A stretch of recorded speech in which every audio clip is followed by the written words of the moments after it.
When I saw this, I could not wait to share it with you. Now, I had to go back and recheck my numbers because they were so surprising. What this is telling us is that cities can transition completely to renewable energy in a world where everybody has abundant access to all the energy they need to live much better than most of us live today. And that if we take a slightly different path than we have been taking recently, that era of clean energy for everybody can last centuries. But as I got into the details, the story had so many twists and turns that maybe I better start at the beginning. Of course, the world is quickly electrifying and transitioning to renewable energy, but the sun doesn't always shine and the wind doesn't always blow. So of course, we need a way to store the energy for when we do need it. How much storage will we need? What will it cost? And how long will it last? These are the questions that were kicking around in my mind, and they are not straightforward. Let's get into it.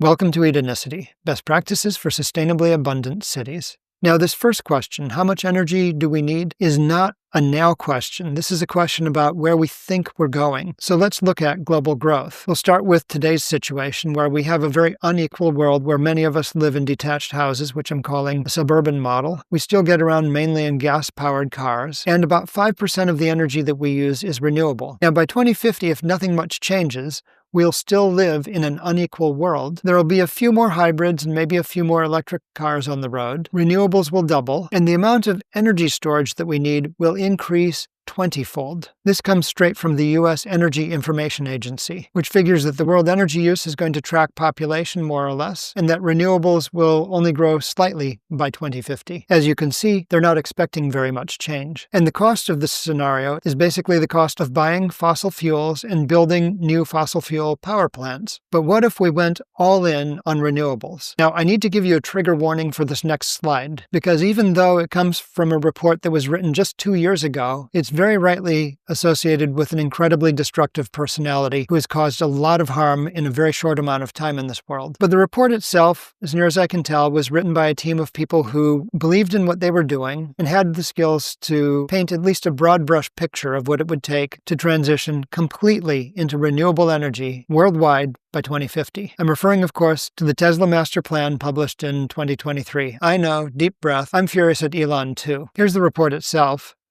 showing a large battery bank next to a solar farm. Completely not the way I would do it, but it gets the job done. Their approach was basically to forecast electricity demand, look into ways of supplying it with renewable energy, and then look at where the materials were and how much they would cost. So here's their results. Let's patch it into our framework. So once again, it's a world of inequality. No big surprise there with Elon Musk at the helm. Housing in the same pattern we know today. Transportation entirely electric vehicles and 100% renewable energy, which means that our storage needs to grow nearly 1,000-fold between now and 2050. Now that sounds like something that would cost a lot, right? But in fact, when they run their numbers, and I don't disagree with them, they argue that it should cost less than simply burning the fossil fuels and building the additional power plants we would need to supply this, which is wild when you think about it. We are spending so much money on fossil fuels these days that it is super legit to ask what we could do with that money instead, or even a fraction of that money. Now, in a prior episode, I looked at what it would take to Edenize the Tesla plan, making renewable energy and an abundant lifestyle available to everybody on Earth. In other words, to turn all those no's on the equality row into a yes. But to do that,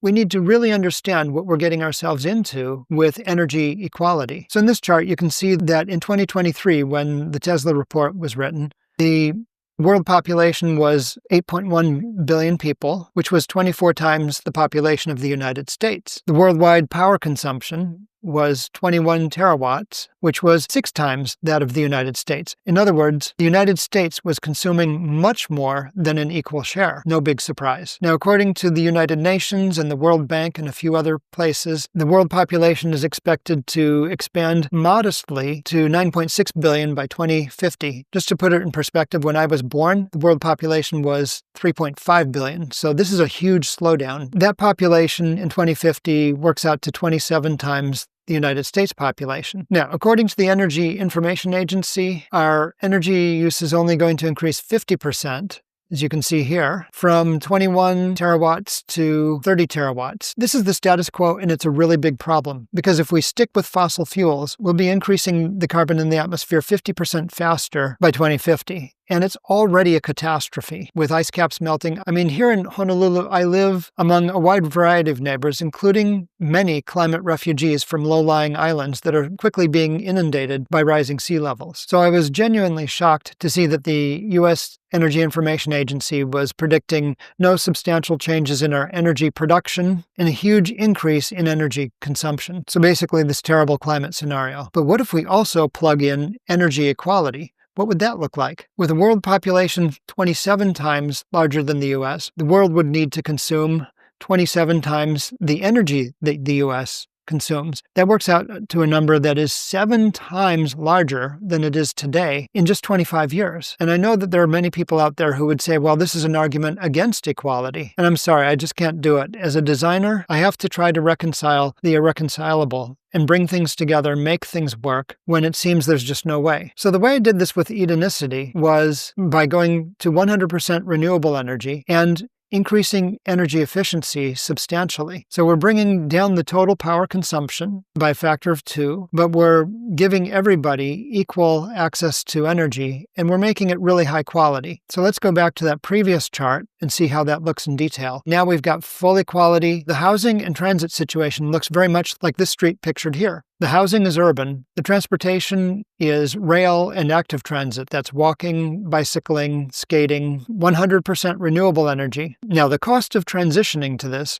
as you can see, is a little bit more than the Tesla plan, but still less than burning all that energy in fossil fuels in an unequal status quo scenario where most of the world is energy poor. So cities have the opportunity to offer people a much safer, much more convenient lifestyle than most of us enjoy in the United States today, and do it at lower cost than simply continuing to do more of what we've been doing so far. But in both the Tesla scenario and the Edenicity scenario, we're going to need a really huge amount of storage. Let's see what that looks like. These are very rough estimates. There's a lot of things that can bounce these numbers around. Edenicity would have 4 kinds of storage. Pumped hydro, where you pump water uphill when you have a surplus of energy and then run it through a generator at the base of the hill when you need the energy.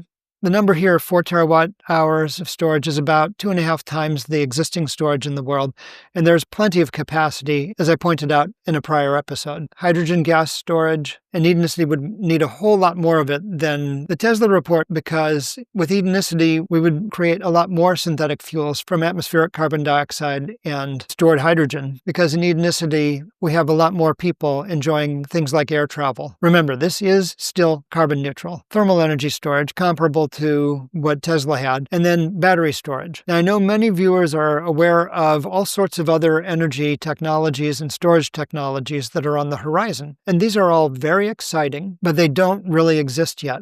Fusion has been an elusive goal for 85 years. We've been on the verge of break-even for a really long time. Deep geothermal shows some promise, but there seems to be some evidence of earthquake risk. Metal-air batteries, especially iron-air batteries, are very promising. Flow batteries, where you have a reactor and you're pumping the electrolyte from separate tanks in and out of it, again shows a lot of promise, but has just not proven commercially viable yet. And, of course, beautiful technologies like the arc reactor, which are, unfortunately, entirely fictional. Now, if you want to see development move faster in these areas, then you want more people to go to schools like this than to schools with dirt floors. So again, we're talking about energy equality for the entire world. A thriving, vibrant, creative civilization. This is what we want. Now, Tesla's plan was to store a lot of energy in vehicle batteries. In Edenicity, we also need a lot of storage, but in this case, it's in buildings or industrial areas supplying a municipal grid.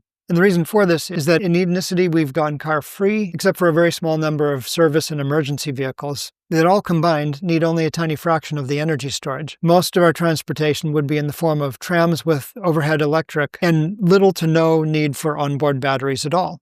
Okay, let's look at what kind of batteries we're going to need. Now, batteries have been with us for well over a century. Thomas Edison patented his famous nickel-iron battery in 1901. This was actually a really surprisingly good battery. It uses non-toxic materials. It's been in use continuously for a century on ships and trains. It can be abused badly, overcharged, discharged, and frozen without damage. The maintenance and repair are fairly easy, although they do need to be done on a certain schedule. They're 95% recyclable, and they have low life cycle carbon dioxide emissions. Now, in recent years, lithium-ion batteries have really come into their own. The nickel manganese cobalt batteries that were invented around 1999 have amazingly high efficiency, as we'll see in a moment, high energy density, meaning that they pack a lot of kilowatt hours per kilogram. They have low self-discharge, meaning they can sit on the shelf for many months with very little loss of charge. And you find them in most electric vehicles, grid storage, and personal devices to this day. Now, battery technology took another step forward in 2015 with the lithium iron phosphate battery. This is a battery that was about 14% lower energy density, but it made up for this with much better safety, much longer life, and it's fast becoming standard in electric vehicles. Okay, here's a side-by-side comparison of the battery types, and you can see that the lithium-ion batteries are up to 10 times more energy dense than the old Edison nickel-iron batteries. So you would never want to use an Edison battery in a car, for example. Also, the charging efficiency has gotten way better. What that means is for every 100 watts that you put into an Edison battery, you get 60 to 70 watts out, although the manufacturers claim that you could actually do a little better than that, maybe 80%. But with a lithium-ion battery, for every 100 watts you put in, you get 90 to 95 watts out. So again, you might think, why would you ever go with something less efficient? We'll get to that. The Edison battery loses 20 to 40% of its charge every month versus 2 to 5% for lithium-ion batteries. But the Edison battery is 95% recyclable versus less than 50% for lithium batteries. It's very hard to get the lithium out of these batteries. When it comes to lifetime, it gets really crazy. The Edison battery is reputed to have a life of 30 to 50 years, and it's claimed that there's been batteries that have served continuously for over a century. Whereas lithium-ion, you're looking at 5 to 20 years, depending on the battery and how you use it. Some of the early generation lithium-ion batteries had pretty terrible heat and cold tolerance, but that's gotten better. And the fire risk was terrible, to the point where many airlines require that people carry their batteries with them onto the airplane rather than checking them into baggage. Now, if you were forced to use all of these batteries in different situations, it's clear that you could only use the nickel-iron batteries in buildings. But guess what? In the Edenicity scenario, that's just what we're doing. So we'll take a really serious look at the nickel-iron batteries, which are so easy to dismiss. Now, the big question is, what will the battery systems cost? Well, the cost per kilowatt hour of a nickel-iron battery is at least $500 versus $135 to $115 for the lithium-ion batteries. But the nickel-iron batteries are still made in low-volume specialty shops where the level of automation is low.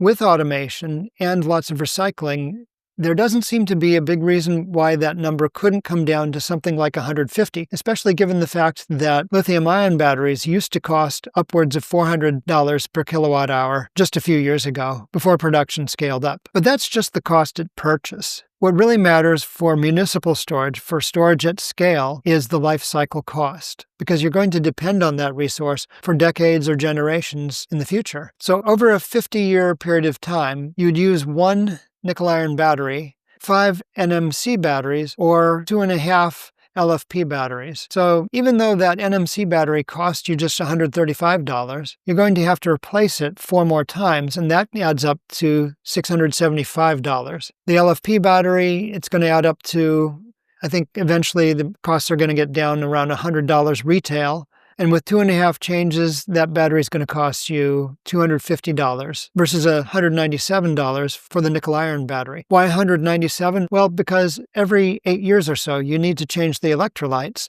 and those cost about 5% as much as the battery itself. Notice how this works from a design perspective. Cost and lifetime are not separable. It's not just the upfront cost, it's the life cycle cost that matters in the long run. Okay, let's look at the materials required to build each of these batteries and compare them to known reserves of each of the materials. You just go to your trusty U.S. Geological Survey mineral commodity summaries, another vital service of the so-called deep state that is now being dismantled by Tesla owner and CEO Elon Musk. Not that I'm bitter. And you just look up the minerals that you want, in our case, lithium and nickel. And under nickel, we can scroll down and look up the world reserves of nickel, which is 130 million tons. This is the nickel that you'll find in existing mines, and it's quite separate from the estimated total world resource of 350 million tons that includes areas that have not yet been mined. So again, the reserves are areas that we've already gotten into. And when we do that, uh-oh, there's a problem. The nickel we need is more than the amount that we have in reserves. And we have a similar problem with cobalt for the NMC batteries. Does this mean we're going to have to open new mines and do exponentially more environmental damage? Let's have a look at what those damages are. In this table, you're looking at the environmental and social costs of copper, which is used for everything electrical. Lithium, which is of course used in batteries. Nickel and graphite, also used in lithium-ion batteries. Now, copper involves really huge open pit mines and massive leach fields, and the energy required to dig these pits in solid rock is extreme. It's also very toxic. There's a lot of ecological disruption. A lot of the areas where these mines are being dug have indigenous rights that are being violated. So copper is really bad news worldwide, and it's unfortunately a critical material for everything electrical. The next worst is lithium, which requires a lot of energy to process. Now, you can get it from brines, which don't take quite as much energy as solid rock. But if you're getting it from brines, then you're likely to be in conflict over water rights. Nickel has a couple of pathways. There's the sulfides that are available in Canada and Russia. These are causing a little bit less damage than in some other areas. It's mid to high water use, mid to high toxicity. It does cause deforestation and acid leaching. And again, new mining operations frequently tread on existing land and water rights. So there's always the cost of trampling on people's human rights and having conflicts there. Of all these materials, graphite is relatively benign. So there's always a cost, and we want to make the best use of the resources we possibly can. In the case of nickel, we need 160 million tons to store the energy needed to electrify everything.